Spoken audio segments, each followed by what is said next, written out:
आपण कौन केबे भाबी देखिछंती जे अघरी साधु माने निजर भोजन रे मृत नरमांस काहींकी खाती एवं मृतक सहित शारीरिक यौन संपर्क काहींकी रखती कौन लाभ होता है आ सबुठु रहस्यमय कथा है गोटे अघरी महिला ऋतुचक्र समय रे ता सहित शारीरिक संपर्क स्थापन करे।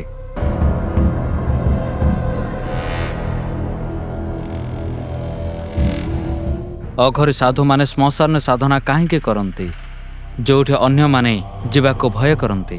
अघरीर मृत्यु परे तांकर अंतिम संस्कार केउं भली भावे करा जाए।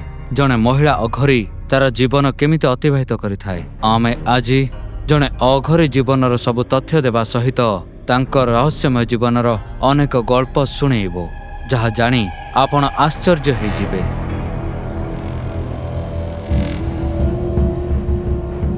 श्मशान पाउंसर बोला समस्त शरीर हाथरे मनीषर खपुरी जीवन और मृत्यु एक अद्भुत मिलन बंधन।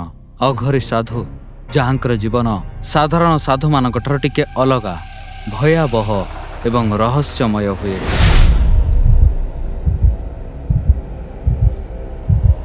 श्मशान जोठी साधारण मनीष बंचिबाकू भय करे सेठी साधु माने आजीवन साधना करती मृत्यु एवं आत्मार दृढ़ रहस्य अनुधावन करने पाई। किंतु आपण कौन जानिछंती जे अघरी मानकर जीवन केवल मात्र साधना एवं तपस्यार सीमाबद्ध नुहे। तांको जीवन रे सबो क्षण तंत्र मंत्र एवं आहुरी अधिक शारीरिक आचरण अंतर्भुक्त अछि जहा आमर भावना ठारू बहु वर्ष धरी एई जीवन तार साधना एवं विभिन्न चमत्कारी रहस्य भितरे परिपूर्ण रही। आज आमे आपण मानक पई अघरी साधु मानकर एई रहस्यमय जीवनर गृढ़ तत्व आड़क नहीं जीवी सेई रहस्य आड़क नहीं जीवी जोठी जीवन आ मृत्युर सीमा नहीं सबकिछि भिन्न थाए एवं जोठी मुख्य प्राप्तिर गोटे अद्भुत पथ एठी लुचि रहिछि। अघरी साधु एमिति गोटे ना जहाँ निजे निजे रहस्य एवं विचित्रतार गोटे समर्थक शब्द। यह जीवनर प्रतिटी अध्याय आ कथा कथित समयर आचार व्यवहार एवं गंडीर विपरीत मुख होता है। सारा शरीर श्मशान छाई बोली हेई गलारे कर्पूर माला हाथरे मनुष्यर खपुरी एवं आखिरे से अद्भुत तेज जहाको देखि जेकोसी हृदय कंपी उठिब। आ कला वस्त्र परिधान करथिबा साधु माने तांको देखिले मन हुए से माने जेमिति अन्य कोनसी जगतर एक बासिंदा। अघरी साधु माने तांको जीवन को साधारण मनुष्य जीवन ठारू बहुत अधिक मन करती जोटी आमिष भोजन को पवित्र मन करी सेठी अघरी साधु माने नर मांस खाती और मनुष्यर खपरुटी जहाँ को मनुष्यर कपाल कह जाए तारी मध्य भोजन करती। यही कार्य को सेमाने घृणार कार्य बोली मन करती बरं सेमाने शिवंकर कपालधारी रूपर प्रतीक मन करती। सेमाने मन करती जे शिवंकर प्रत्येकटा रूप पवित्र ताहा से शब हो बा मल किछि भी तांको पई अपवित्र नुहे। सेमाने निज शरीर रे श्मशानर पाउंस एथिपाई लेपन करती कारण श्मशान छाई शिवंकर प्रतीक मन करा हुए एवं या पछरे गोटे वैज्ञानिक मत अछि छाई देहरे फॉस्फोरस कैल्शियम एवं अन्यान्य खनिज अछि जहा विभिन्न समस्यारु शरीर को रक्षा करिथाए। तापाई माँ काली एवं शिवंकर भैरव रूप तांकर गुरु एवं जेउ भली भावे माँ काली एवं भगवान शिव नरमुंडर माला परिधान करती अघरी साधु माने नरमुंडर हार परिधान करती। अघरी साधु मानकर सबुठारु वितर्कित विषय हैला यौन संपर्क प्रति तांकर दृष्टिकोण। अघरी साधु माने अन्य साधु मानक परि ब्रह्मचार्य जीवन पालन करंतिनि सेहि भली भावे जीवनर प्रत्येकटा भाग अनुभव करिबा अत्यंत गुरुत्वपूर्ण ताहा से जन संपर्क हो बा अन्यान्य वर्जित कृत। आमे अघरी मानक जीवन संपर्कित जेते गभीर अनुधावन करिबा सेते ही बारंबार आमे माने रोमांचित हो उठिबा। सारा देहरे पाउंस बोली हेथिबा ए अघरी साधु माने श्मशान अर्धदग्ध मृत शरीर को खाए बा केतबेले केमति मृत व्यक्ति सहित शारीरिक संपर्क स्थापन करिथाए। सेमाने एतिकरे सीमित रहि नथान्ते सेमानक ऋतुचक्र चलिथिबा समय रे जीवित नारी सहित शारीरिक संपर्क स्थापन करिथान्ते। एटा जानिबा परे आपनक मन एई प्रश्न आसुथिबो जे ताले सेमानक साधु काहेकि कहा जाए। समस्त साधु मानक ब्रह्मचर्य पालन करिबा पई अनिवार्य मन कराई थाए किंतु अघरी माने ना ब्रह्मचर्य जीवन यापन करती ना सेमानकर भोजन कौन सी साधु सन्त मानक परि हेई थाए। ताहले मांस एवं मदर भोजन करी एई अघरी साधु माने निजको शिवंको भक्त केमिति दाबी करती से ता सत्तरे उपनिषदरे भगवान शिवंको अघरीनाथ कहिथांती आ अघरी साधु माने शिवंकर एई रूप को उपासना करती। ବାବା ଭୈରବନାଥଙ୍କୁ ଏମାନେ ଆରାଧନା ମନେ କରିଥାନ୍ତି। ନରମାଂସ ଖାଇବା ଏବଂ ଶବ ସହିତ ଶାରୀରିକ ସମ୍ପର୍କ ସ୍ଥାପନ କରିବା ପରେ ସେମାନେ ଅଘୋରୀ ତନ୍ତ୍ରର ଯୁକ୍ତିକୁ ଆଗେଇ ରଖିଥାନ୍ତି। ମୃତଦେହ ସହିତ ଶାରୀରିକ ସମ୍ପର୍କ କାହିଁକି? ଅଘୋରୀମାନେ ଏହି ପ୍ରଚଳିତ ଧାରଣାକୁ ମାନି ଚଳନ୍ତି ଯେ ମୃତମାନଙ୍କ ସହିତ ଶାରୀରିକ ସମ୍ପର୍କ ସ୍ଥାପନ କରିବା ଶିବ ଏବଂ ଶକ୍ତିର ଉପାସନାର ଏକ ଅଙ୍ଗ। ସେମାନେ ମନେ କରନ୍ତି ଯେ ଏହି କାର୍ଯ୍ୟ ସମୟରେ ଯଦି ସେମାନଙ୍କର ମନ ଈଶ୍ୱରଙ୍କ ପ୍ରତି ଭକ୍ତିରେ ଲୀନ ରହେ ତାହେଲେ ଏଇଟା ସାଧନାର ସର୍ବୋଚ୍ଚ ସ୍ତର। ଋତୁଚକ୍ର ସମୟରେ ମହିଳାମାନଙ୍କ ସହିତ ଶାରୀରିକ ସମ୍ପର୍କ ସ୍ଥାପନ କରିବା ସେମାନଙ୍କ ପାଇଁ କିଛି ଯୁକ୍ତି ରହିଛି। ଅଘୋରୀମାନେ ବ୍ରହ୍ମଚାର୍ଯ୍ୟ ଜୀବନଯାପନ କରନ୍ତିନି କାରଣ ତାଙ୍କ ଶକ୍ତିକୁ ଜାଗ୍ରତ କରିବା ପାଇଁ ସେମାନେ କିଛି ପରୀକ୍ଷା ନିରୀକ୍ଷା କରିଥାନ୍ତି। ଏମିତି ମହିଳା ଯେଉଁମାନଙ୍କର ଋତୁଚକ୍ର ଚାଲିଥାଏ ତାଙ୍କ ସହିତ ଶାରୀରିକ ସମ୍ପର୍କ ସ୍ଥାପନ ତାଙ୍କ ଶକ୍ତିକୁ ହରଣ କରିବେ ଏଇଟା ତାଙ୍କର ମନେ ହୁଏ। ସେମାନେ ଭାବନ୍ତି ଏହି ସମୟରେ ସେମାନେ ଯଦି ଭଗବାନ ଶିବଙ୍କ ଭକ୍ତିରେ ଲୀନ ରହିବେ ତାହେଲେ ସେମାନେ କିଛି ବିଶେଷ ଶକ୍ତିର ଅଧିକାରୀ ହେବେ। କୁହାଯାଏ ଯେ ଅଘୋରୀ ସାଧୁମାନେ ଯେତେବେଳେ ଢାକ ଢୋଲ ଏବଂ ନାଗର ମଧ୍ୟ ଦେଇ ଶାରୀରିକ ସମ୍ପର୍କ ସ୍ଥାପନ କରନ୍ତି ତ ଏଇଟା ତାଙ୍କ ପାଇଁ ସବୁଠାରୁ କଠିନ ଶକ୍ତି ପରୀକ୍ଷା ହେଇଥାଏ। ଯଦି ଏହି ସମୟରେ ସେମାନଙ୍କର ଭକ୍ତି ଶିବଙ୍କ ପ୍ରତି ଅତୁଟ ରଖିପାରନ୍ତି ତାହେଲେ ସେମାନଙ୍କୁ ସମ୍ପୂର୍ଣ୍ଣ ଅଘୋରୀ ବୋଲି ମନେ କରାହୁଏ। ଏଇଟା ସେମାନଙ୍କ ପାଇଁ ଗୋଟିଏ ପ୍ରକାର ବ୍ରହ୍ମଚର୍ଯ୍ୟ ପାଳନ କରିବା ମନେ କରାହୁଏ। ଯେତେବେଳେ ଶାରୀରିକ କ୍ରିୟା ସମୟରେ ତାଙ୍କର ମନ ସଂଯୋଗରେ ଭଗବାନ ଶିବ ହିଁ କେନ୍ଦ୍ରୀଭୂତ ଥାନ୍ତି। ଅଘୋରୀ ସାଧୁମାନେ ସେହି ସବୁ ଜିନିଷ ପ୍ରୟୋଗ କରନ୍ତି ଯେଉଁଗୁଡ଼ିକ ସମାଜ ଅପବିତ୍ର ଏବଂ ବର୍ଜିତ ମନେ କରନ୍ତି। ସେଥିରେ ମଳ ମୂତ୍ର ଶବ ଏବଂ ଅନ୍ୟାନ୍ୟ ଅବଶିଷ୍ଟ ସାମଗ୍ରୀ ସାଧନାର ଅଂଶ।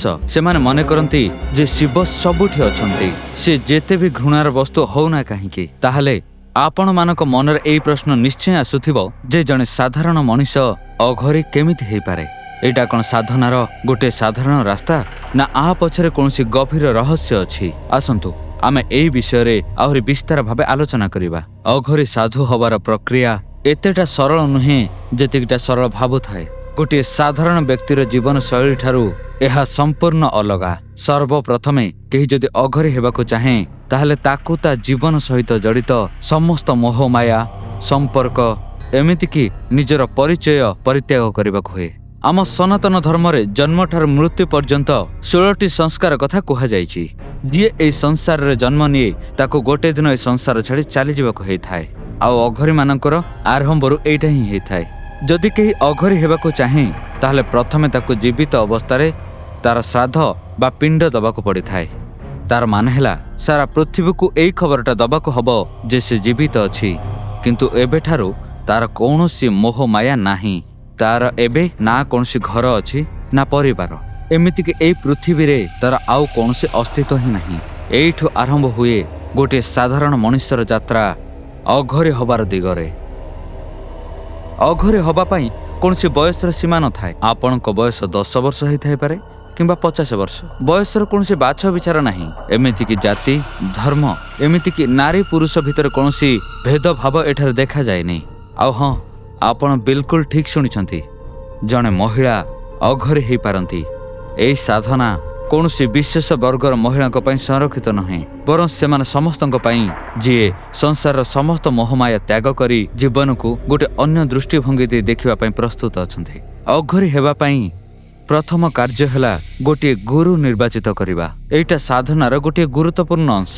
କିନ୍ତୁ ଜଣେ ଅଘୋରୀ ଯଦି ପ୍ରକୃତ ଗୁରୁର ସନ୍ଧାନ ନ ପାଏ ତାହେଲେ ସେ ବାବା କାଳ ଭୈରବଙ୍କୁ ନିଜର ଗୁରୁ ହିସାବରେ ଚୟନ କରିପାରେ। ବାବା କାଳ ଭୈରବ ଭଗବାନ ଶିବଙ୍କର ରୁଦ୍ର ରୂପ। ସିଏ ହିଁ ଆପଣଙ୍କର ପଥ ପ୍ରଦର୍ଶନକାରୀ ହେଇ ଉଠନ୍ତି। ତାଙ୍କର ସାଧନା କରି ତାଙ୍କୁ ନିଜର ଗୁରୁ ରୂପରେ ସ୍ୱୀକାର କରିବାକୁ ହେବ। ଆଉ ୟା ପରେ ଆସେ ସବୁଠାରୁ ବଡ଼ ପଦକ୍ଷେପ ପିଣ୍ଡଦାନ, ଅର୍ଥାତ୍ ନିଜକୁ ଏହି ସଂସାରରୁ ସମ୍ପୂର୍ଣ୍ଣ ରୂପରେ ମୁକ୍ତ କରିଦେବା। ୟାର ମାନେ ହେଲା ଏହି ପୃଥିବୀରେ ଆଉ ଆପଣଙ୍କର କୌଣସି ଅସ୍ତିତ୍ୱ ରହିବ ନାହିଁ, କୌଣସି ପରିବାର ନାହିଁ, କୌଣସି ମୋହମାୟା ନାହିଁ। ଆଉ ଏବେଠାରୁ ଆରମ୍ଭ ହେବ ଶିବଙ୍କ ସାଧକ। ଶିଷ୍ୟ ଚୟନ ହେବା ପରେ ତାଙ୍କୁ ଏକ ଗୁପ୍ତ ମନ୍ତ୍ର ଦିଆଯାଏ। ଏଇଟା କୌଣସି ସାଧାରଣ ମନ୍ତ୍ର ନୁହେଁ। ଏହି ମନ୍ତ୍ରଟିକୁ ଗୋଟିଏ ଦିନ ବାଦ ନ ଦେଇ ଅନବରତ 12 ବର୍ଷ ଜପ କରିବାକୁ ହେଇଥାଏ। ଅଘୋରୀମାନେ 3 ଧରଣର ସାଧନା କରନ୍ତି: ଶ୍ମଶାନ ସାଧନା, ଶିବ ସାଧନା ଏବଂ ଶବ ସାଧନା। ଏବଂ ଆଶ୍ଚର୍ଯ୍ୟର କଥା ହେଲା ଏହି 3 ଧରଣର ସାଧନା ଶ୍ମଶାନ ଘାଟରେ ହିଁ କରାଯାଇଥାଏ। ସାଧନା କରିବା ପୂର୍ବରୁ ଅଘରୀମାନେ ସାରା ଶରୀରରେ ଶ୍ମଶାନର ପାଉଁଶ ଏବଂ କଳା ବସ୍ତ୍ର ପରିଧାନ କରିଥାନ୍ତି। ଆଉ ତାପରେ ଆରମ୍ଭ ହୁଏ ଏହି ରହସ୍ୟମୟ ସାଧନା। ପ୍ରଥମେ ହେଲା ଶବ ସାଧନା।